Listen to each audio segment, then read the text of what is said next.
તો બનાસકાંઠાથી મહત્વપૂર્ણ સમાચાર સામે આવી રહ્યા છે, જ્યાં ગુજરાતમાં અત્યારે ચાંદીપુરા વાયરસનો નાના બાળકો ભોગ બની રહ્યા છે।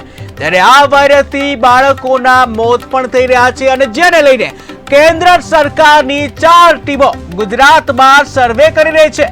ત્યારે પૂનાની એક ટીમ આજે બનાસકાંઠા પહોંચી હતી, જ્યાં પાલનપુરના વોર્ડ નંબર 2 માં જ્યાં બાળકીનું મોત થયું હતું તે વિસ્તારમાં બ્લડ સેમ્પલ અને મચ્છરોના સેમ્પલ લીધા હતા।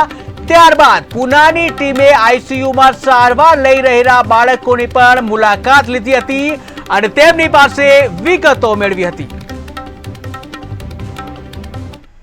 સમગ્ર ગુજરાતની અંદર જુલાઈ માસની અંદર ચાંદીપુરા વાયરસથી થતા જે એન્કેફેલાઇટિસ થાય છે એના કેસો નોંધાવા પામેલા છે। ત્યારે બનાસકાંઠા જિલ્લાની અંદર એક્યુટ એન્કેફેલાઇટિસના 6 કેસ રિપોર્ટ થયેલા છે, જેમાંથી સેમ્પલ લેવામાં આવતા 1 સેમ્પલ પોઝિટિવ આવેલ છે, 4 સેમ્પલ નેગેટિવ આવેલ છે, 1 સેમ્પલનું રિઝલ્ટ બાકી છે।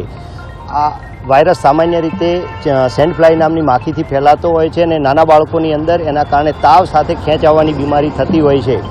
તો આ વાયરસના 1 સેમ્પલ પોઝિટિવ આવ્યું છે અને બીજા 4 સેમ્પલ નેગેટિવ આવ્યું છે। સાથે સાથે બીજા વાયરસની સાથે પણ આવી બીમારી થાય છે કે કેમ એ તપાસ અર્થે નેશનલ ઇન્સ્ટિટ્યૂટ ઓફ વાયરોલોજી પૂનાની ટીમ અત્રે જિલ્લામાં આવેલી છે।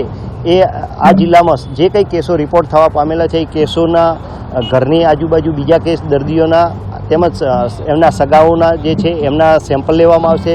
પ્રાણીઓમાં પણ આ વાયરસની કે બીજા વાયરસની હાજરી છે કે કેમ